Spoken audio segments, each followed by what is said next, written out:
Buenas tardes a todos. Muchas gracias una Good vez más. afternoon, everyone. Thank you once again for joining us in this series of webinars. Today, we are working with the Ask Me Anything GeneXus Access Manager, especially with authentication and authorization.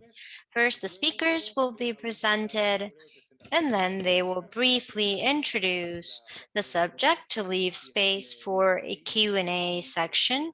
For this Q&A section, we do recommend you turn on your microphones and your cameras, and do note that we have live simultaneous interpretation services in English and in Portuguese. Let us go to Eugenio now. Hi, good afternoon. It is a pleasure to be here with you today. I am part of the development team in GeneXus. I am a product manager, and I think these spaces are profitable for us, not just because we can be up to date in what we're doing with regards to technology, but also because we want to hear about your questions. So let me move now to the other members of the team by way of introduction. Manuel, who cannot be with us today, is also a team member. He focuses on security specifically, but now let's move to Nicolas. Hi, it is a pleasure to be with you today. I am Nicolas. I work with the support and security team, and I'm here to answer any of your questions. Alejandro? Hi, everyone. I am Alejandro Ceballos. I am the leader, I'm the engineering manager for the security team. And as Aníbal was saying, we will briefly share a presentation with you for about 10 minutes, and then we will open the floor to any of your questions.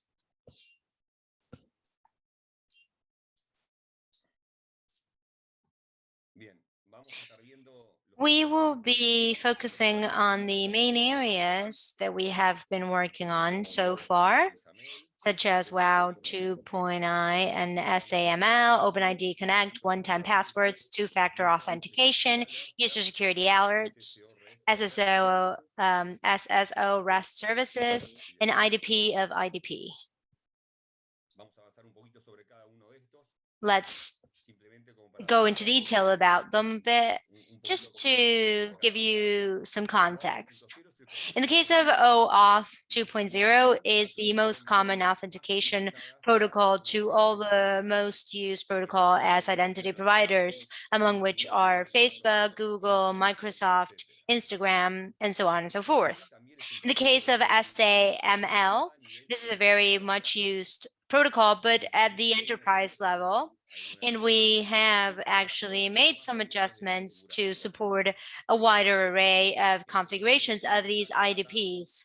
Among these IDPs, we have SAP, Agisec, Octa, and Microsoft.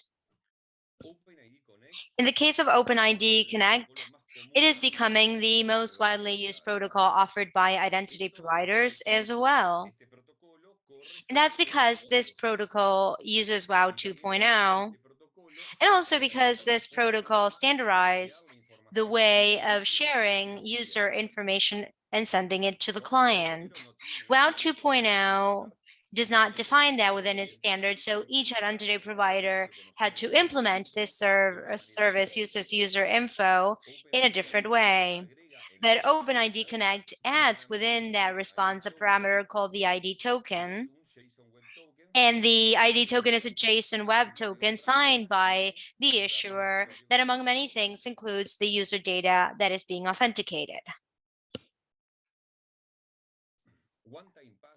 In the case of the one-time password, we're talking about a code that is valid only for one time and for a very short period of time as well.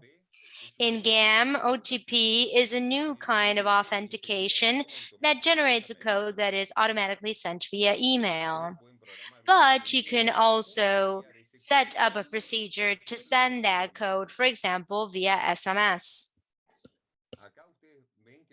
Over here, you can see that you can configure the length of the code generated if it's only numeric. Or if it's alphanumeric as well, you can see and set up how long it's going to last and how many maximum codes a user can get per day. The way this authentication works is that once you select the login, you have to include your login information. And once you click on the red button, an email is sent with this auto-generated code, and you are redirected to a screen where you need to include the code to be validated. In the case of two-factor authentication, we're talking about the same thing as multi-factor authentication, which means that the user needs to validate two values in order to access the app. This particular feature is available for two types of authentication: for local, custom, external web service, and on remote rest.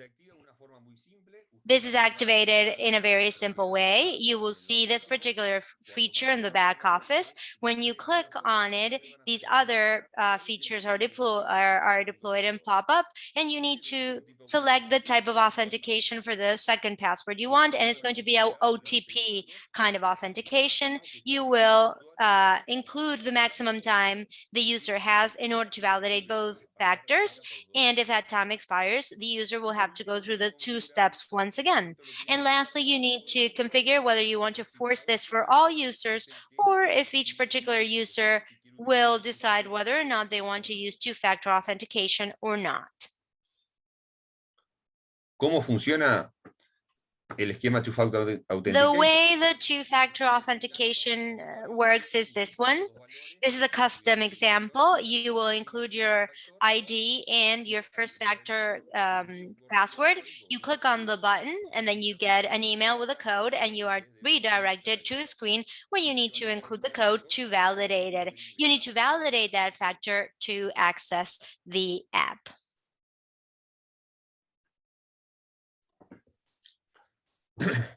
También hemos incorporado. We have also included automatic alert systems for security and practicality issues.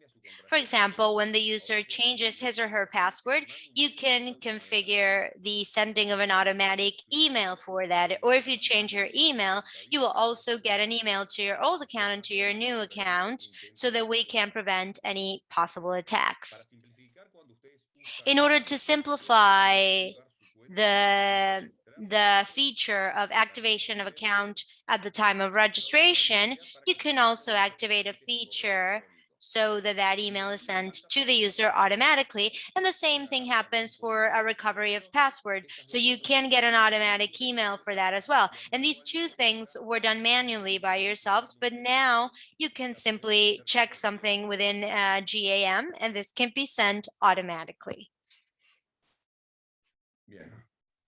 Sso Rest Services. Now, with regards to the Sso Rest Services, a while ago, in some of the previous versions, you have had already this protocol that we have basically implemented in order for you to have a simple sign-on with REST services. So the user is authenticated only one time, and with that token that the user gets, he or she can access all the apps that have REST services. So for this, all apps, of course, must be authenticated against the same identity provider.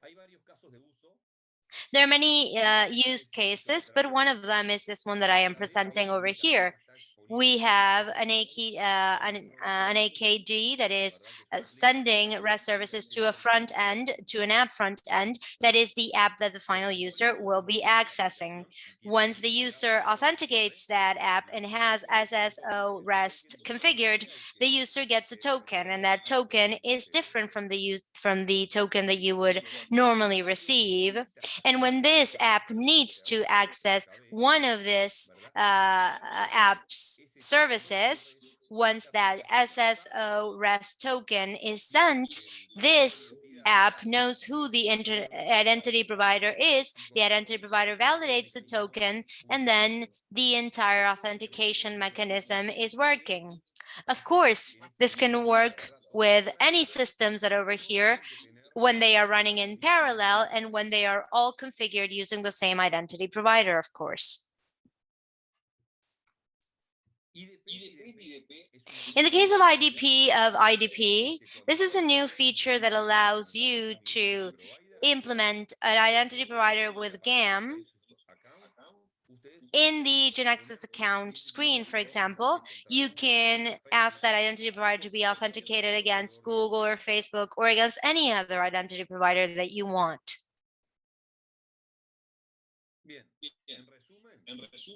So, in short, we have everything available to you so that you can develop your integrated apps between themselves and integrated to any authentication scheme existing around us.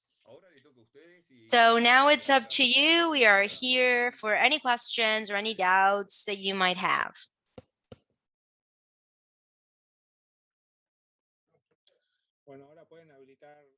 You can turn on your mics if you have any questions. If you have questions for the GAM team, they are available for you. Hi, good morning. This is John Carlos Castro.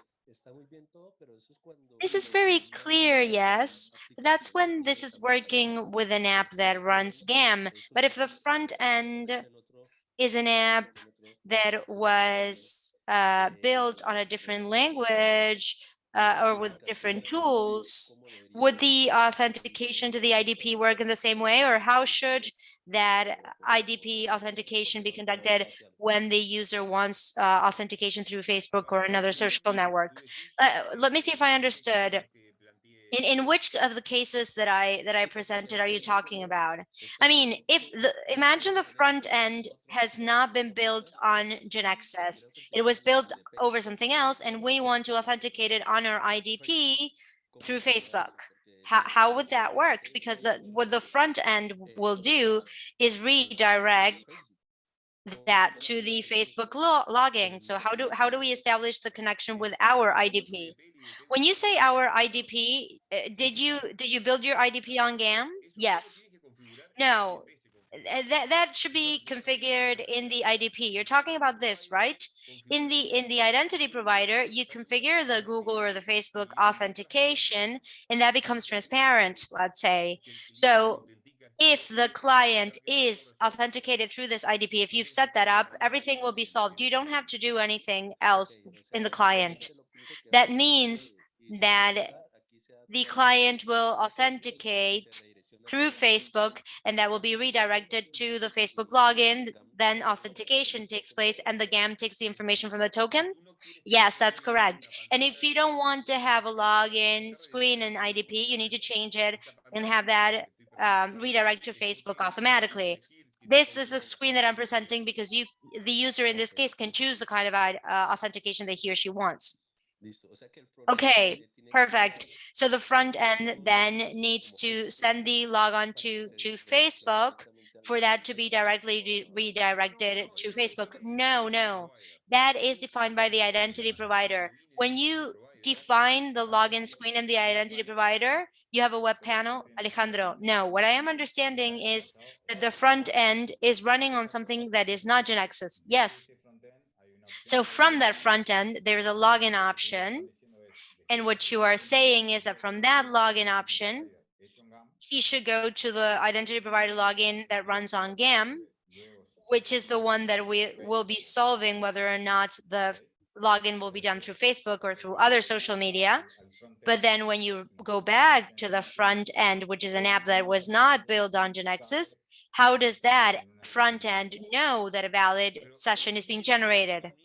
But he is saying that he already has that integrated. That's what I understood. Is that so? No, I have a back office. My back end runs everything on REST services. And then we have an IDP from which we manage security. But that front end will not be built over GeneXus. It will be built on another tool. So they need to authenticate our IDP.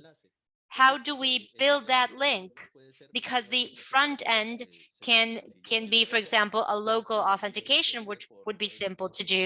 But if the user decides to go through Facebook, Twitter, or LinkedIn, how do I create that connection so that every time that the user is using one of the services knows that the session has been authenticated, or how do they become authenticated if the program will take them to Facebook and not to our IDP? That's my question.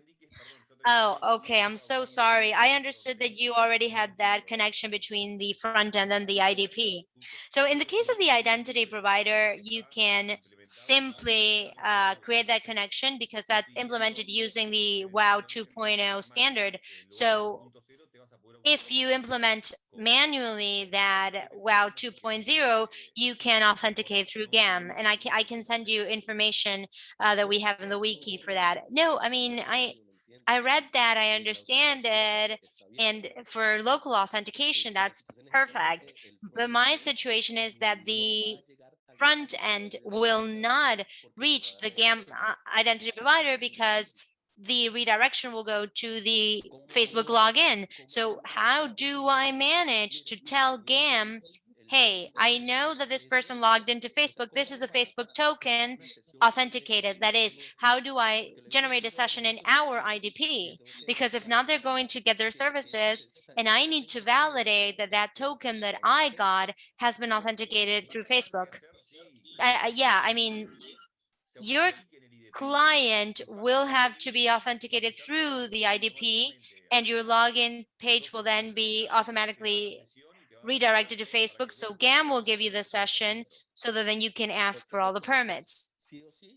So they definitely have to get authenticated through a GAM, and our GAM will say, oh, so this is through Facebook, then we redirect you. I mean, that will be defined based on how you configure that login screen for the client in the GAM. You send the client ID, you can tell that the GAM how that login screen is for that client. So you can set that up for that front end. So you're going to get a web panel that will redirect to the Facebook login. Oh, okay, perfect. I'll try to do that then. Wonderful. Gracias. Por favor. Thank you. You're welcome. Any more questions from the attendees? Hola, mi nombre es César Giuliani. Hi, I am Cesar Giuliani, and I have a question about two-factor authentication. ¿Cuáles son los tipos de segundo factor? What are the different kinds of two factors apart from emails, SMS messages? Could we also get a phone call with an IBR? So the two factor is a one-time password.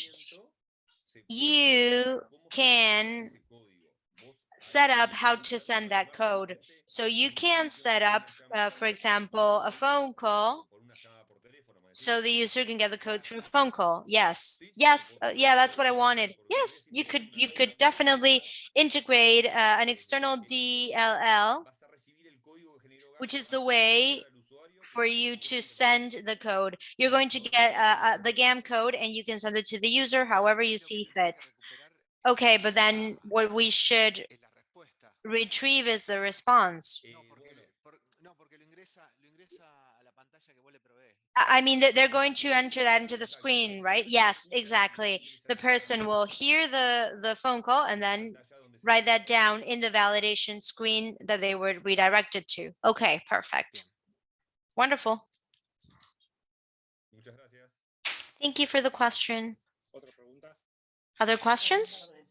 Hi, good afternoon. I am Pablo Oconi, and I have a question about the first part of the presentation. The sending, the password recovery that is done normally automatically, all of that data is configured where? Is there any part in the GAM configuration for us to include the outing email? Where do I configure that? Yes. If you go to repository configuration in the emails tab, you can configure the email server. You need to check the boxes for the alerts that you want to send, and you can actually configure the session and the body of the emails being sent. Perfect. So the second question I have then is, using GAM in a system, if the system has an activity time,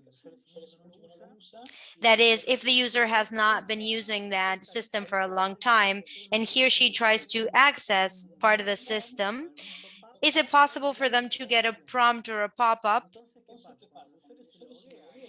And when the user goes into that prompt, the session is included there, and a new menu is loaded there in the prompt that really doesn't run properly.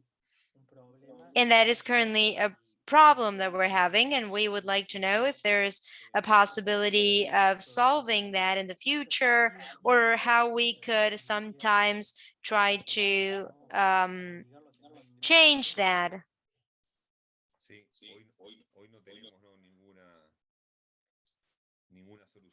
I don't have a solution for that. I know that this happens sometimes, even if it's Uniframe or something else. What GeneXus does is redirect the login object. But right now, we don't know if that's in a pop-up or where it is, I'm afraid. Let me check this with my team. I'll talk to the generator team to try to come up with a solution. Does this happen with prompts? Are you using a particular pattern or something? Yeah, with Wisp Plus, but the behavior happens without any pattern in particular. I think the behavior is always that one. I don't know if that happens with pattern or no pattern. I don't recall. But the idea is for it to detect that it's in a prompt or in a pop-up, and then we can see if we can develop something in the prompt so that they can detect that the session has not been initiated, or I don't know. I can't come up with a solution right now, but this is something that happens often. And something else pertaining to this that has to do with the session times and with the inactivity times that we can configure at the repository level, and then at the security policy level. It's not clear for me which acts first for the configuration. And in particular, in the case of Java, that is something that I'm not very clear on. I wanted to know if it's possible, if the session is closing because of the session log out of Tomcat and not because of GAM. That's another question that I have about this. I'm not sure how that log out works because of user and activity time, especially with Java in the session logout. I've been looking at that, and I've been looking at the configuration and the repository in the session and in the policies, security policies that also mention that. I mean, the thing that you could configure is the app server. I mean, that configuration should be above what you have configured in GAM, because if not, the app server will stop operating before the GAM server. And then the GAM gives priority to the security policy applied to the user. So that timeout that you're configuring is the timeout applied to the user that is logged in.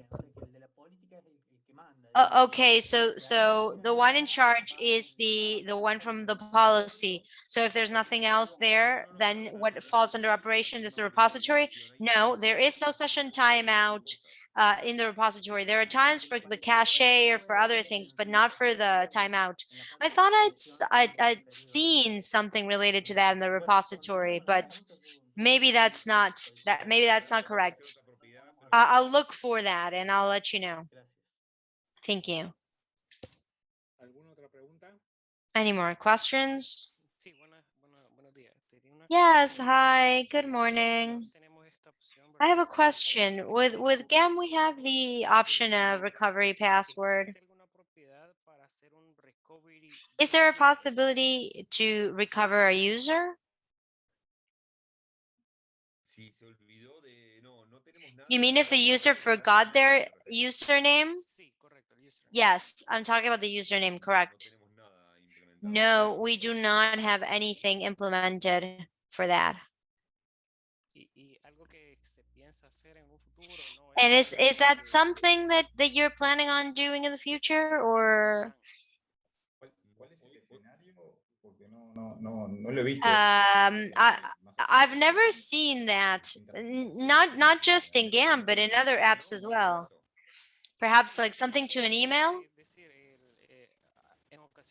I mean, what happens sometimes is that you have your user and your password in an app, but sometimes people obviously forget the password. That's the most common thing. But what happens if I forgot my username? I remember my email, the email that I used for the registration. So is there an option for me to recover my user based on my email or based on other data that I might have registered as a user?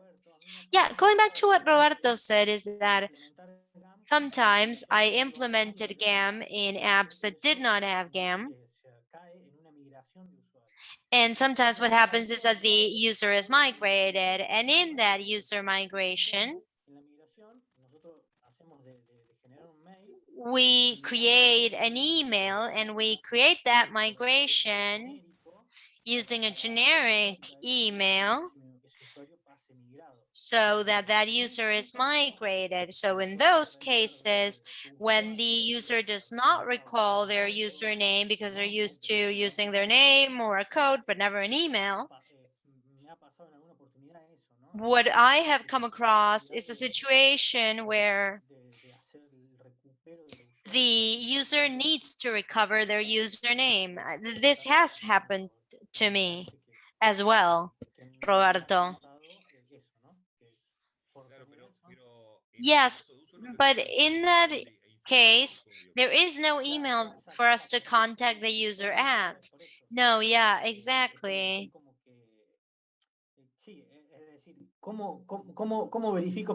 How do we verify that the user recovered their username? Well, it's not easy because we do not have an email to contact the user at. That's a complex case, yes.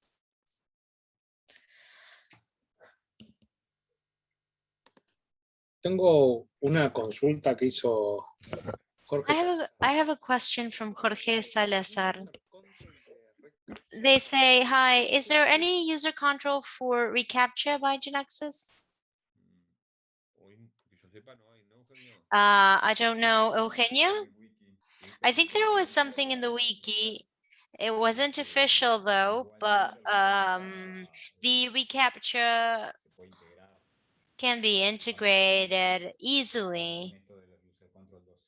Now when we have the 2.0 user controls that actually enable you to create a user control within Janaxis,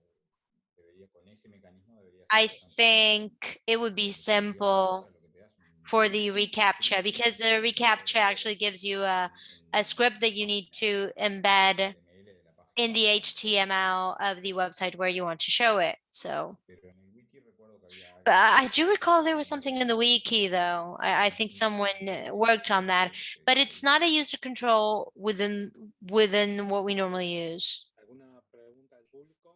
Any questions? Sí, buenos días.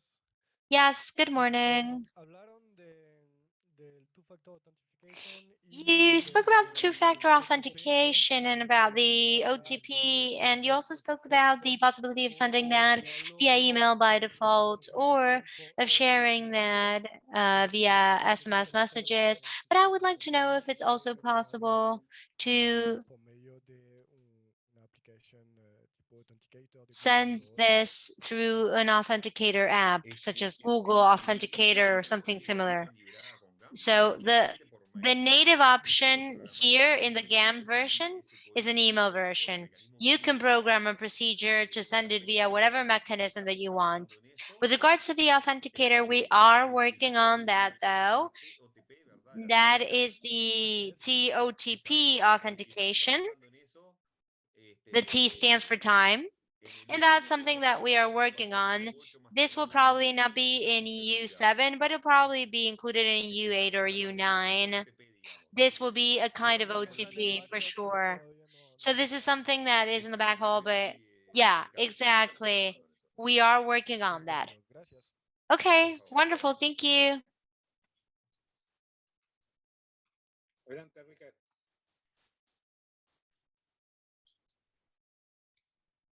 Hola.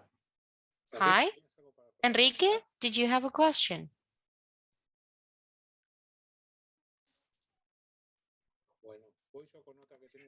Okay, there's another question over here that I got via email. For the development of an iOS or Apple native app, the only way to securely develop it by securely controlling permits is using GAM? Yes, the answer is yes. Very short. Yes, and to the point. Another question. Can I authenticate against the Microsoft Azure Active Directory service? Yes, you can do the authentication against that, but you need to configure an AO a no-auth 2.0 authentication, and you can use Azure through Active Direct. Can I use authentication against the Octa identity provider? No, but the answer is yes.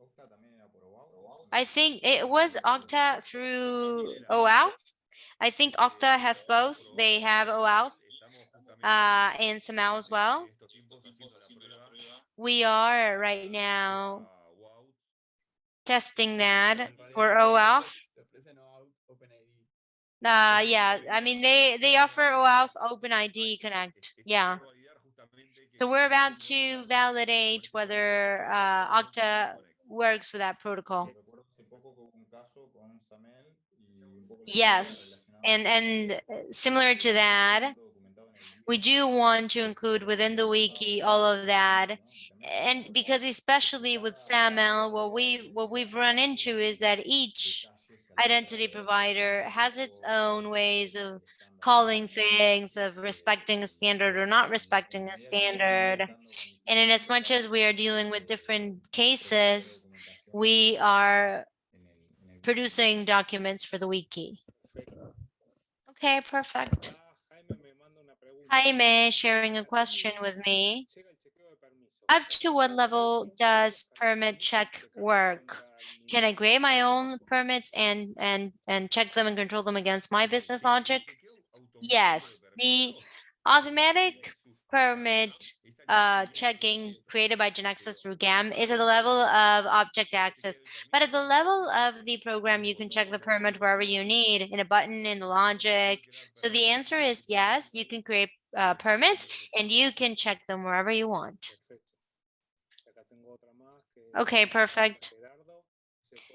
I have a question from Gerardo. Can we have as many apps running on different servers as possible and for the user to be authenticated only once and then access all apps? Yes. That is what we call SSO, which is a single sign-on web with one identity provider. You can configure an identity provider, such as I showed you there in the Sso Rest service, and then you can have all apps run there. You configure that, and then it's working. Okay, perfect. Thank you. I have a question.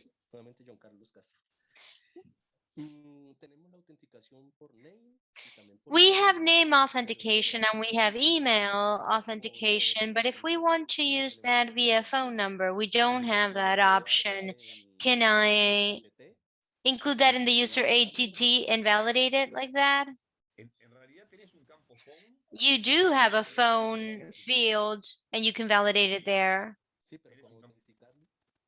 Yeah, but authenticate it? Automático There is nothing automatic por teléfono, digamos. to authenticate Pero digo, como justo me comentaste, by phone, para dar en la tabla but de you tiempo wanted automático, to include that in the dynamic attributes chart, and you can, or the user ID for your users can include the phone and they can write the phone. We have actually done that. We have actually also done that using an identity card number. pero ya tiene los So the datos. username, yeah, but he's using both fields. That's what he's saying. Ah, okay. So if it's a new system and you've already designed it like that, basically the username within your registration form, and then in the login should be the phone number. But if you already use both fields, then you're going to have to include that later on. Yeah, I mean, I have the name and the email that already used, but if the user wants to go through an authentication through phone number, I don't have a way to authenticate them. I should do that manually, right? Yeah, exactly. Before calling the GAM authentication, you should retrieve the user that has that phone number or have that user and authenticate him or her because the password will be the same. So you can look for the user email, use the GAM method, and then authenticate it. Yeah, but the question is the phone validated? No, you would have to validate that that phone is, the phone number is unique and do the search before calling the GAM login. That's the solution that we have for today. So that's manual. Okay, perfect. ¿Alguna consulta del público? Any more questions? Bueno, yo tengo otra que me hizo llegar Federico. Okay, if no more questions, I have another one from Federico. How do I add security to REST services from my KV? Bien. Cualquier objeto Okay, so any object from the KV, when you activate GAM security, becomes automatically protected unless the default is no, and you need to specify security for each object. But once you activate that and the default is authentication, the KV is fully protective, and that includes the REST services. That does not include the XML services, though. Those are the only ones that fall outside of the GAM security scheme. Okay, perfect. Oh, I'm sorry, I meant the oath. Virginia asks, is it possible to tailor-made the login screens? Yes, of course, you can customize them, but we do recommend to have a save as of our examples, and then you can customize them, because if not, in some GeneXus screens, you can lose the update. So you should do that, and we recommend you do it.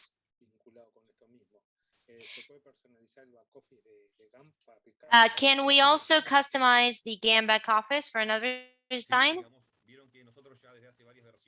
Yes, as a matter of fact, a couple of versions ago, we started sharing the compiled Gamback office so that you don't have the generation times in your knowledge database, but we share in the GeneXus library folder the backend, which are the example office objects that are used for GAM.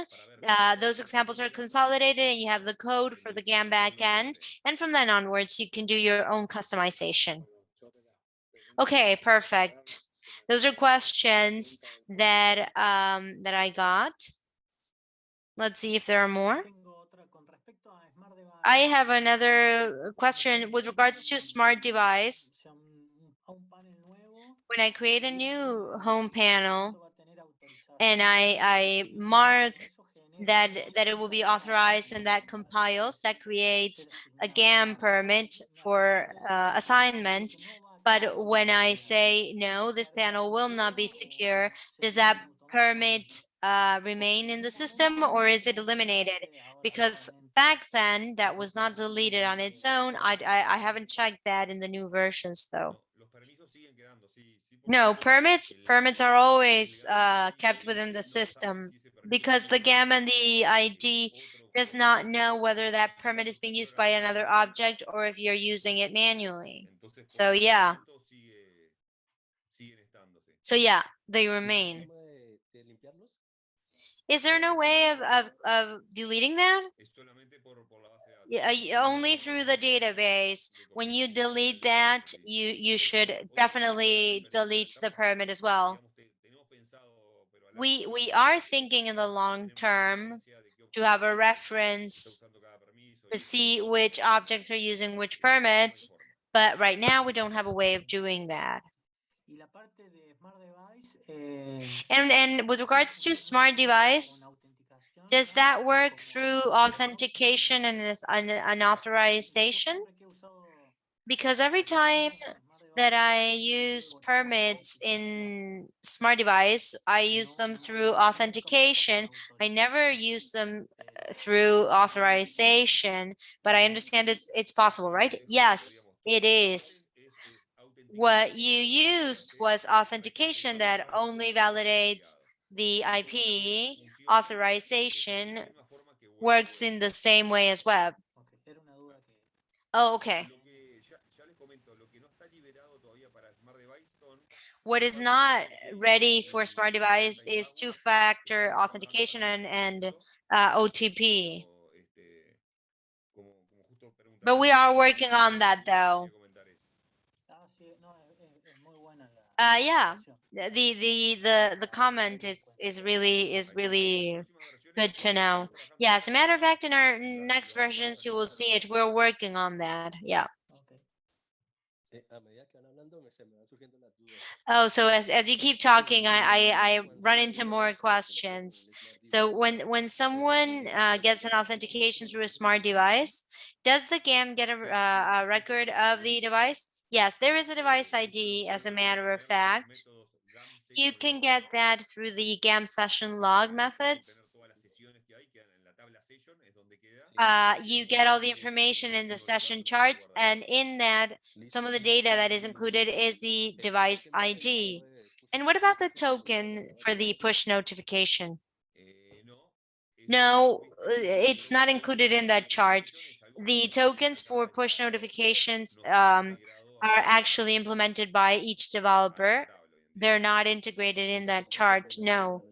So that's something to be done manually to record the token? Yes. Yes, because normally you do that through device ID and then you include that token there. Okay, thank you. Any more questions? Any comments for the team members or anything that you want to comment on or emphasize? Ale, Eugenio?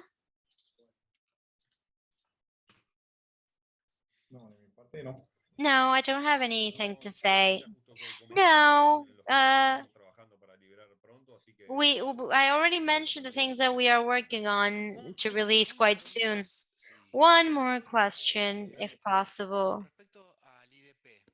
With regards to the IDP, I would like to know if we have updated documentation when I have GAM as an IDP and I need an external app that was not developed using Janaxis to be authenticated against that IDP.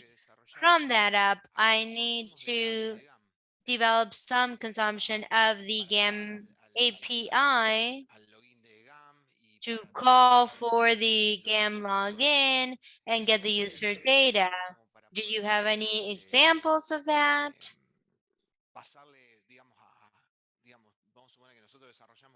Let's assume we develop the IDP and another app is asking me to connect to it. Is there a protocol for that? Is there something set up? Yeah, the protocol is the WOW 2.0 standard, but the wiki actually has an explanation there. It explains how to set up the services, but you need to do that manually. Yes, I found one without GAM, but it's still Janaxis.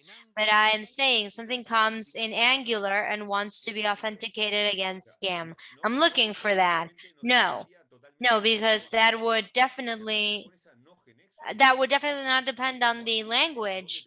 With that non-Genexus, you know what you need to call from GAM. I don't know what the name of making that call through Angular, but based on those examples,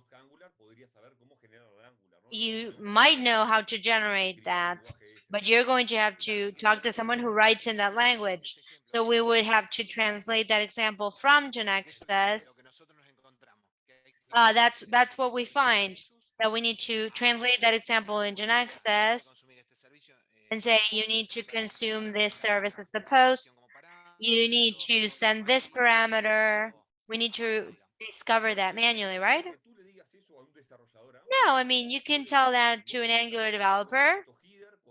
You need to call this like this with these headers, with this headers, with this body. You can tell that Angular developer, and the developer will know how to do it. And they are going to know where the callback will go to and what should be included in the email. The developer will definitely know. Developers will definitely know what to do with that information.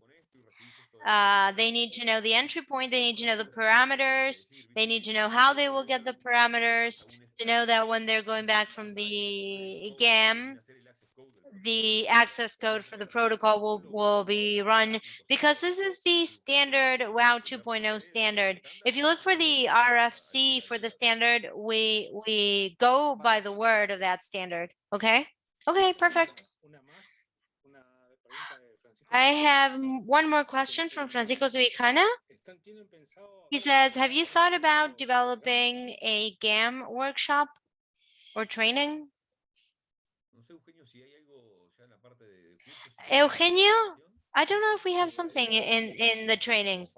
I mean, we have something basic as part of the GeneXus course. But it's basic. Now, in that training, we share these concepts, how to manage repositories, user policies, users. These are all concepts that are really not complicated at all. But these more complex scenarios have to do more with the config, and that's a case by case scenario. So for those things, we add more documentation.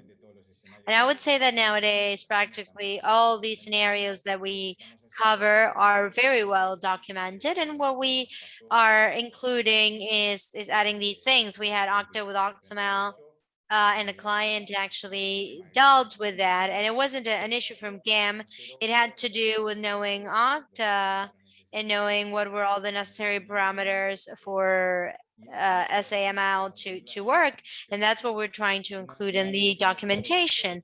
But once you are clear on all the concepts, you can use all of our documentation, everything that Alejandro was mentioning about the Sso Rest, identity providers, and so on and so forth. All that has been documented. Yeah, and it's also difficult to have a course because GAM is so broad, and the behavior of GAM depends on the configuration. So sharing everything is most definitely hard because each project uses only part of GAM. I think it would be very difficult to have a full course. Yeah, I mean, our clients ask for that, which is why I asked in the first place. Yeah, but the basic thing is there. There is another example of HTTP client to consume GAM. This is for someone who asked this. Oh, thank you, thank you. I didn't know who was talking. Hi, Cesar.